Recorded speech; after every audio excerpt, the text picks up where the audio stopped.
Bem-vindos ao nosso canal. Nesta maravilhosa história, acompanharemos uma mãe corajosa, enfrentando desafios extraordinários em sua busca por justiça e proteção para seu filho diante de difíceis provações. Minha vida virou de cabeça para baixo de uma hora para outra. Meu mundo mudou quando meu filho de 9 anos foi diagnosticado com câncer. Ele reclamava de cansaço persistente, e embora eu suspeitasse que fosse mais do que um simples cansaço, nunca imaginei que seria essa terrível doença. A partir daquele dia, meu pequeno Benjamin foi forçado a iniciar um tratamento difícil e passou por diversas internações hospitalares. E pensar que meu filho ouviu diversas vezes a frase, "Ou é só preguiça, né? Não entendo como você pode fazer isso", e dizia minha sogra sempre que meu filho reclamava de cansaço. E por causa desses comentários, quando contei a Pedro, meu marido, sobre a doença do nosso filho, ele não aceitou, falando sério, dizendo que estava muito ocupado com o trabalho e nem se importava, e que isso provavelmente era apenas uma gripe. Que eu deveria consultar outros médicos. Quando meu filho já estava internado, minha sogra uma vez foi visitar meu filho no hospital, simplesmente para insistir que o trabalho doméstico era dever da esposa, e que por isso, eu não deveria incomodar meu marido com coisas como a doença do meu filho. Cuide melhor do seu filho. Como se a doença de Benjamin fosse minha culpa. Então, um dia, meu marido e minha sogra, que não costumam nos visitar, apareceram no quarto do nosso filho no hospital. Você sabe que o câncer pode ser curado com vitaminas? Há muitos testemunhos na internet sobre curas milagrosas do câncer com vitaminas e remédios alternativos.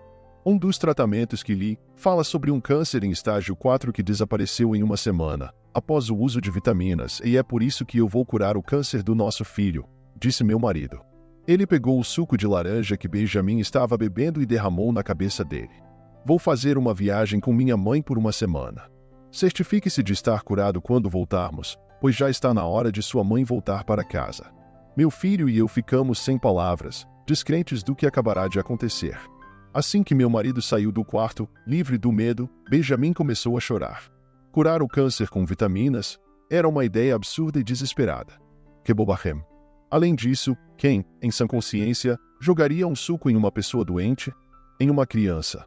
Tomada por uma raiva imensurável, decidi me vingar deles. Como resultado, uma verdade assustadora os esperava quando retornassem da viagem. Aos 26 anos casei-me com meu primeiro marido, Caio, que era 4 anos mais velho. Ele fora meu tutor uns anos antes, quando eu estudava para as provas finais da escola. Nos reencontramos como colegas de trabalho na mesma empresa anos mais tarde, e, aos poucos, começamos a conversar sobre o futuro, o que levou ao nosso casamento no ano seguinte. Nosso filho nasceu justamente quando pensávamos que estávamos iniciando um novo capítulo na família. Meu primeiro marido adoeceu repentinamente e morreu.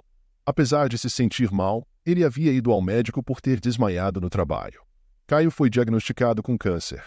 Iniciou o tratamento imediatamente, mas a doença progrediu rapidamente e ele morreu 2 meses depois. 3 anos depois, casei Pedro, meu atual marido. No começo, fiquei preocupada com como meu filho se daria com um padrasto, mas aos poucos, meu marido e meu filho começaram a estreitar os laços. Um dia, Benjamin perguntou se poderia chamar Pedro de pai. Surpresos, meu marido e eu percebemos que essa era a nossa resposta e decidimos nos casar.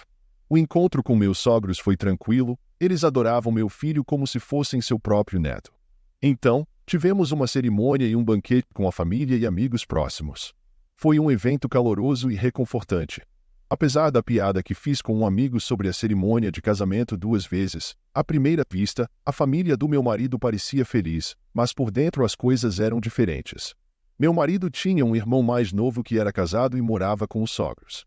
Pedro, que havia se mudado a trabalho, sempre dizia que nunca havia pensado em se casar. Seu irmão, Márcio, mais sério, decidiu assumir o comando da casa da família e morava lá com a esposa dele. Minha sogra não se dava bem com Ana, a esposa de Márcio, e sempre reclamava dela para mim. Eu não queria tomar partido. Não queria fazer nenhum julgamento baseado apenas na versão da minha sogra, mas ao mesmo tempo não me atrevi a perguntar diretamente à minha cunhada sobre a real situação. Limitei-me a ouvir e a ignorar as constantes reclamações da minha sogra Vera. Mas talvez não tenha sido o melhor quando ela começou a passar cada vez mais tempo em nossa casa. Ela arranjava desculpas para passar a noite, e antes que eu percebesse, Vera já estava praticamente morando conosco. No meio do mês, no final, ela até começou a trazer seus pertences e se estabelecer definitivamente. Ela estava cada vez mais autoritária e se comportava como se fosse a dona da casa. No início, para mim e meu filho, ela parecia uma sogra gentil e compreensiva. Mas aos poucos ficou claro que eu estava envolvida no clássico assédio da sogra. Eu trabalhava meio período, apoiada em parte pela herança do meu falecido marido. Mesmo depois de me casar novamente, continuei recebendo uma pensão.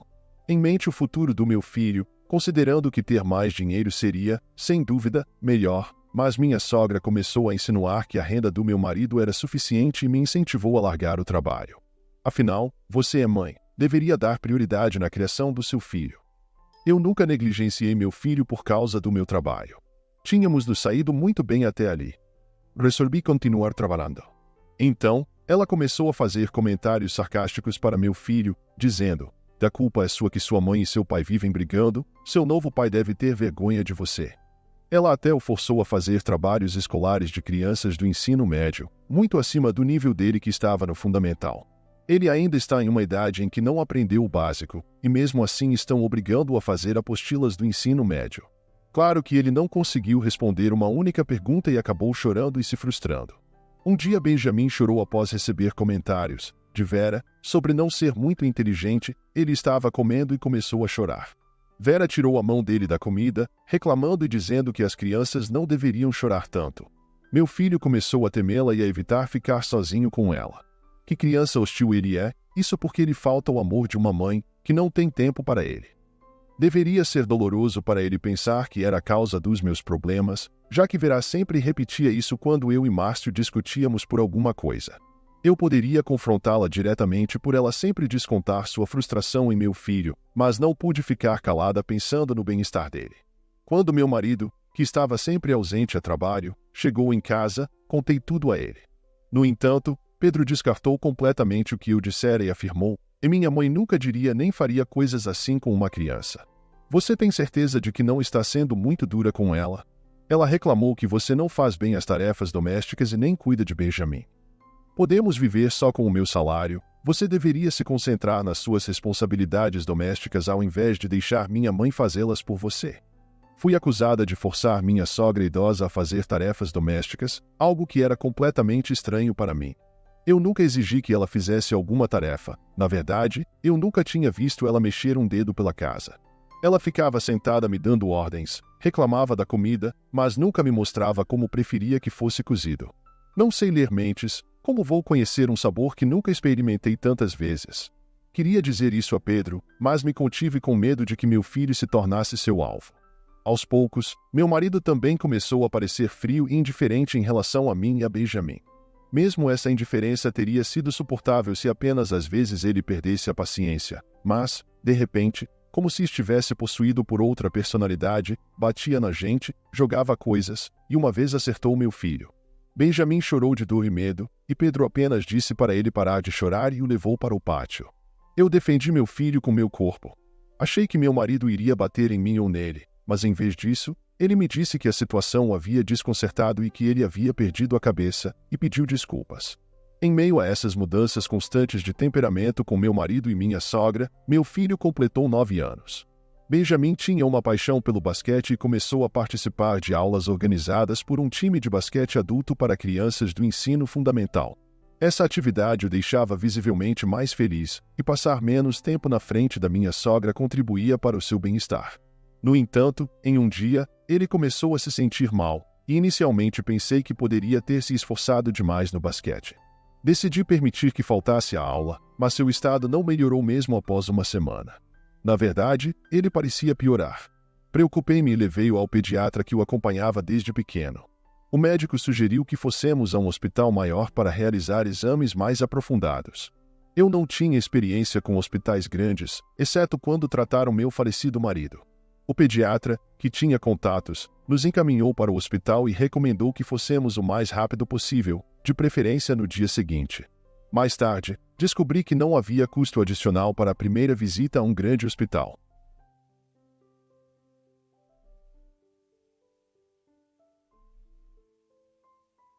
Embora aliviada por contar com a ajuda do médico, estava apavorada com a possibilidade de meu filho ter uma doença grave.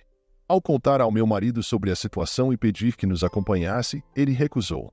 Insinuou que meu filho estava apenas fingindo estar doente, para chamar atenção, sugerindo que crianças não valem o custo de hospitais grandes.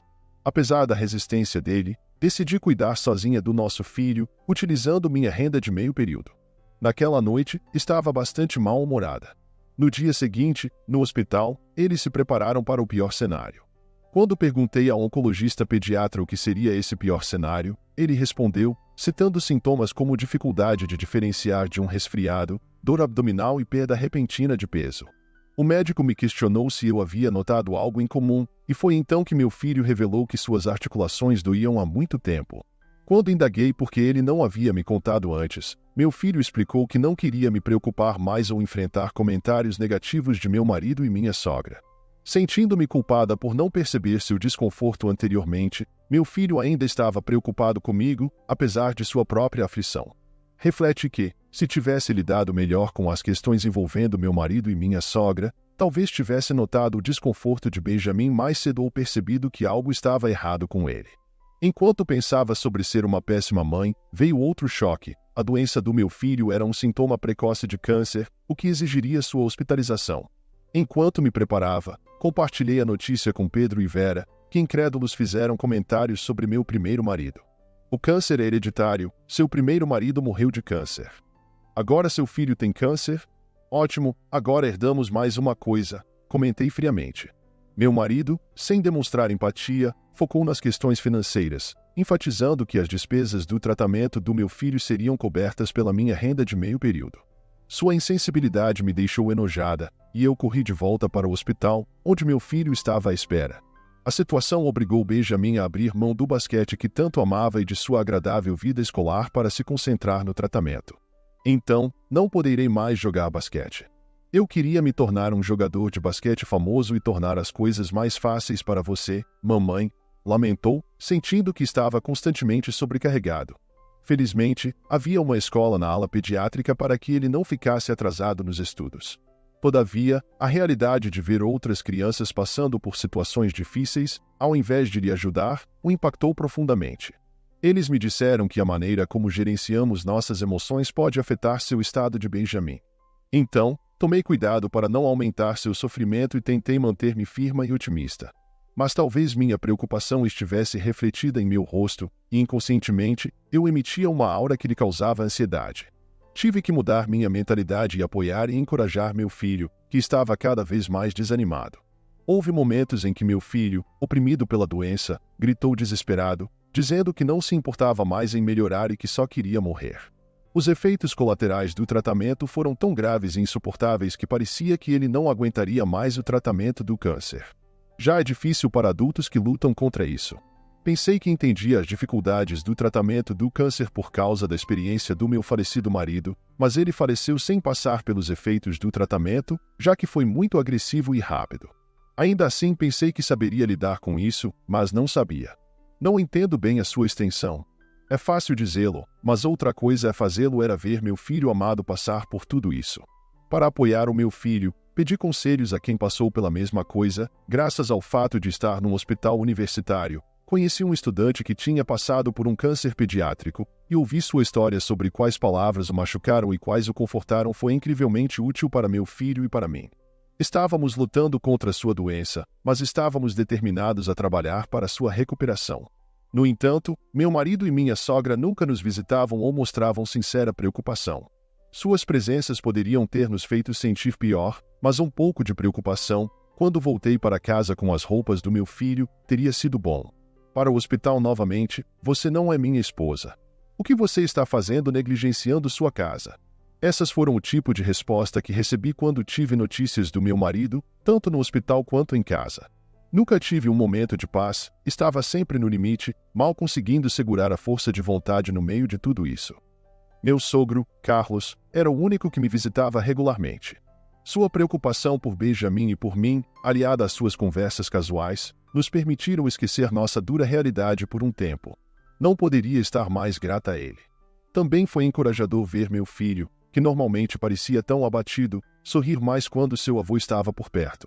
Carlos confidenciou-me que havia perdido um amigo próximo devido ao câncer e, tendo visto o fardo que isso representava para a família e a luta de seu amigo, Ele queria nos ajudar em tudo o que pudesse, isso foi o suficiente para eu saber que ele se importava conosco. Às vezes, eu desejava que meu marido e minha sogra demonstrassem pelo menos um terço da compaixão que meu sogro demonstrava, mas esperar qualquer coisa dele só levou a uma decepção maior. Então parei de esperar qualquer coisa.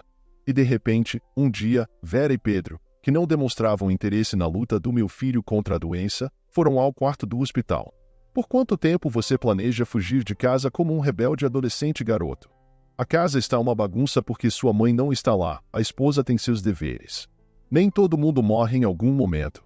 A recuperação do câncer é só uma questão de sorte, disse meu marido e, em seguida, derramou suco de laranja no meu filho. Foi uma ação tão fora da minha imaginação que não pude intervir. Meu filho e eu ficamos chocados demais para reagir imediatamente e só pudemos ficar sem palavras. Meu marido e minha sogra riram de nós, informando que eles iriam viajar e se a doença do meu filho estúpido não tivesse curada quando voltassem, eu não teria ideia do que eles fariam. Lembre-se, certifique-se de limpar a casa quando voltarmos da viagem, ordenaram, saindo do quarto. Quando eles saíram, a tensão foi quebrada e Benjamin começou a chorar copiosamente. As enfermeiras entraram correndo quando ouviram a comoção, cuidando da limpeza e troca dos lençóis. Levei meu filho ao banheiro para limpá-lo e trocá-lo. Aproveitei e pedi desculpas a ele pelo fato de ter escolhido aquele homem para ser seu novo pai, ele que deveria ser alguém que o reconfortasse se tornou sua maior fonte de medo e tristeza. Me arrependi da minha ingenuidade ao pensar que reduzir o contato com minha sogra poderia ajudar e pedi perdão pelos anos em que suportei esta situação e que o fiz passar. Meu filho, gentil como sempre, me consolou dizendo que havia suportado a maldade de minha sogra e a indiferença de meu marido para me ver feliz. Eu disse que esta não era a tarefa dele e que nunca o deixaria passar por isso novamente. Assim, eu jurei vingança contra meu marido e minha sogra, a tal ponto que eles nunca iriam se recuperar. Uma semana depois de fazer essa promessa, meu marido me ligou. Ei, por que não posso entrar na minha própria casa? Que tipo de mulher deixa o marido de fora? Quem você acha que está te apoiando? A voz dele gritou pelo telefone, penetrante mesmo com o volume baixo. Porque aquela casa nunca foi sua, eu a herdei do meu falecido primeiro marido, aquela casa era minha e do meu filho. Você sempre soube disso.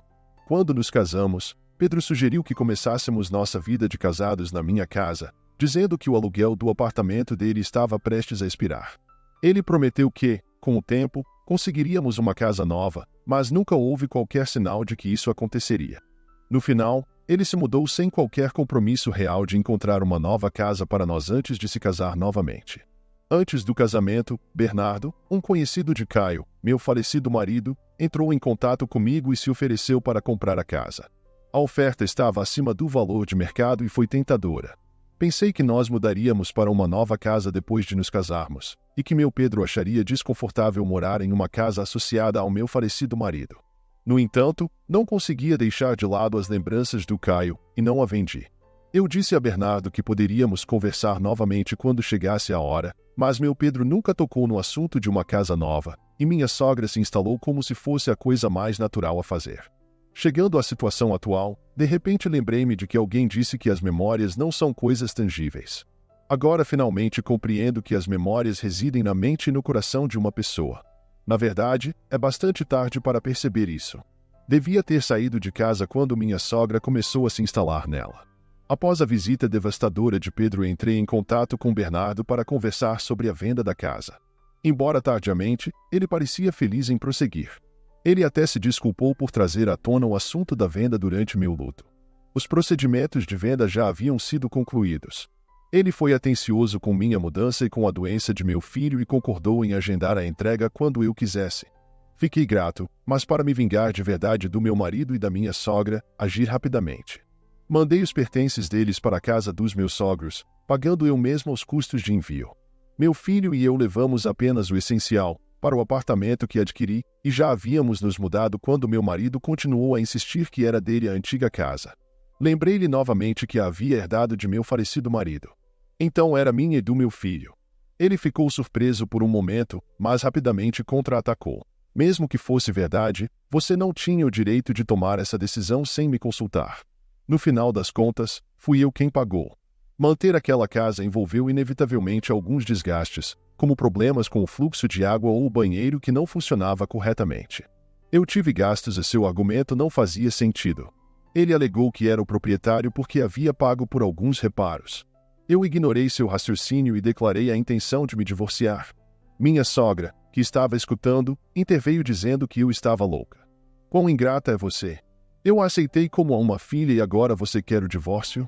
Mulheres como você não fazem nada além de incomodar onde quer que vão. Eu não acredito no que estou ouvindo, lhes digo que irei desaparecer de suas vidas achando que vocês ficariam felizes. Vocês continuam me humilhando. Por que vocês não aceitam? Eu pensei que vocês celebrariam o divórcio. Seja honesto com seus sentimentos, Pedro, me deixe em paz. Ferida pela verdade, minha sogra saiu e não respondeu. Mas isso não significava que eu tivesse as coisas sob controle. Tive que ser cautelosa e não mostrar nenhuma fraqueza ao concluir a venda da casa. Bernardo ficou preocupado com a decisão repentina. Confessei a ele que havia planejado vender a casa assim que encontrasse um novo lugar. Com meu atual marido, o atraso se deveu à demora do meu marido e à presença imponente da minha sogra. Eu havia desistido de consertar meu relacionamento com Vera, estava esperando meu Pedro voltar a ser o homem que era quando nos conhecemos, o que causou minha indecisão. Bernardo simpatizou com a situação e me apresentou a um advogado competente que trabalhava para a empresa em que ele e meu falecido marido trabalhavam. O advogado me apoiou muito e me disse que deveríamos nos divorciar para a felicidade do meu filho e da minha. Entrei com o pedido de divórcio através do advogado e meu marido acabou aceitando. O motivo pelo qual o advogado me apoiou se deu devido ao fato de trabalhar para grandes empresas, e um de seus clientes era a empresa onde Pedro trabalhava. Pedro era o diretor de publicidade dessa conta. Quando Guilherme, o advogado, solicitou uma mudança de representante dos chefes de meu marido, eles o questionaram sobre qualquer má conduta que a empresa cliente considerasse importante, e eles não queriam perdê-lo. No entanto, Pedro negou ter feito algo errado. Seus superiores, que ouviram rumores desfavoráveis sobre ele, realizaram uma investigação interna e descobriram que meu marido e minha sogra trataram terrivelmente meu filho. Aparentemente, meu marido estava espalhando boatos entre seus subordinados e colegas, dizendo que seu enteado era fraco, estúpido e inútil. Pedro estava se gabando para seus colegas e subordinados sobre como derramou suco de laranja na cabeça do meu filho porque ele supostamente tinha câncer pediátrico. Sou incrível por fazer isso, gabou-se um subordinado suspeito. Ele checou o site que meu marido mencionou para o tratamento de Benjamin, que acabou sendo uma loja online duvidosa que alegava que o câncer poderia ser curado com vitaminas. Recentemente, a notícia afirmava que o operador do site havia sido preso depois que muitas vítimas o denunciaram. Era uma daquelas organizações que vendem água milagrosa a um preço alto. Quando seu chefe o chamou, meu marido foi desafiador. O que isso tem a ver com a empresa? O que eu faço com a criança não afeta meu trabalho. Ele até se gabou de como vinha tratando meu filho, alegando que era só disciplina. A empresa apontou que o comportamento dele foi longe demais da decência comum e era muito arriscado continuar a empregá-lo na sociedade atual, o que levou à sua demissão. Mais tarde, meu marido ouviu um boato de um ex-subordinado de que o executivo da empresa cliente realmente me conhecia. O conhecido era amigo do meu falecido marido, mas os rumores tendem a distorcer. Em pânico, Pedro veio até mim em busca de ajuda, aparecendo no meu local de trabalho, o que não passava de um incômodo. Aparentemente, Bernardo estava dificultando o retorno do meu ex-marido ao trabalho. Mesmo sem a intervenção dele, o motivo teria que ser explicado. Eu disse a Pedro que ele só vinha me procurar porque estava com problemas. Ele estava colhendo o que havia semeado e mandei-o ir embora. No fim das contas, Vera tentou voltar para sua casa, mas ela não tinha mais lugar lá. Seus maus tratos contra mim e meu filho levaram meu ex-sogro a perder toda a paciência com ela. Quando minha ex-sogra voltou para casa como se fosse seu direito, meu ex-sogro disse a ela que eles estavam se divorciando. No início, ela estava relutante. Depois ela mudou de ideia, pensando que era melhor receber pensão alimentícia do que viver com uma nora que ela não gostava e um marido desencantado. Porém, depois de receber a pensão, acabou sendo ela quem teve que pagá-la. Ana exigiu indenização pela angústia mental causada por meu ex-marido que havia ficado temporariamente na casa. Ele também foi expulso depois que meu ex-sogro descobriu o tratamento cruel que dispensou a mim e ao meu filho. Vera agora mora em um apartamento barato, aparentemente apodrecendo, com Pedro que luta para encontrar um emprego estável, recorrendo ao trabalho diário para sobreviver. Vera, uma dona de casa há muitos anos, se recusa a trabalhar, o que provoca brigas constantes entre os dois. Eles se culpam, e suas brigas são tão fortes que já receberam diversas advertências da polícia por reclamações de barulho. Na verdade, a culpa é dos dois. Vera criou os problemas, e Pedro foi cúmplice ao participar, dada sua natureza podre. Parece provável que ele sobreviverá teimosamente, não importa o quão baixas sejam suas condições de vida. Quando tudo foi resolvido, Agenor, meu ex-sogro, uma vez visitou meu filho e eu e pediu desculpas pelo que sua esposa tinha feito. Ele lamentou as ações dela e desejou nossa felicidade futura. Ele discretamente me ofereceu algum dinheiro como compensação pelo transtorno causado. No início, eu recusei, mas ele insistiu, dizendo que não poderia estar feliz até que meu filho se recuperasse totalmente. Então, aceitei com gratidão. Após o divórcio, Bernardo começou a sentir-se livre do medo de Vera e de Pedro, e seu estado mental começou a se estabilizar. Ao adotar uma atitude positiva, sua condição melhorou, conforme observado por seu médico.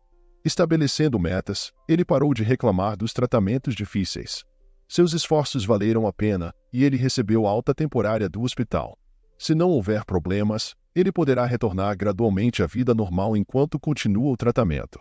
Em breve, sua condição ficará mais estável, embora com restrições.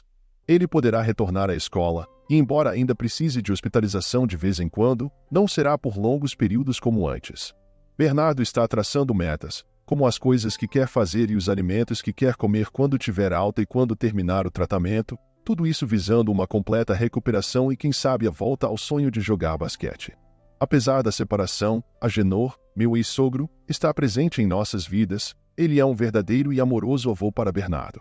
A escola tem sido compreensiva com sua doença e muitos alunos são muito gentis com ele, o que me dá tranquilidade ao mandá-lo para a escola.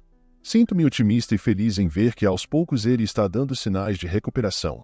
Estou determinada a trabalhar lado a lado com meu filho para alcançar uma felicidade ainda maior. Por fim, a moral da história, ela destaca a importância de enfrentar dificuldades em busca de justiça e proteção, narrando a coragem de uma mãe contra maus-tratos. As consequências da busca por justiça ressaltam valores éticos e familiares, enfatizando a importância de cortar laços tóxicos para um ambiente saudável. E então, o que acharam da história? Ficarei feliz em saber a sua opinião. Aproveito para convidá-los novamente a se inscrever no canal para acompanhar nossas próximas histórias. Agora convido a todos vocês a se inscreverem em nosso canal e deixarem seus comentários, pois sua opinião é muito importante para todos nós. Também vamos deixar para você outro vídeo na tela com outra história que com certeza você vai gostar. Um abraço do Gustavo. Até a próxima história de Momentos da Vida.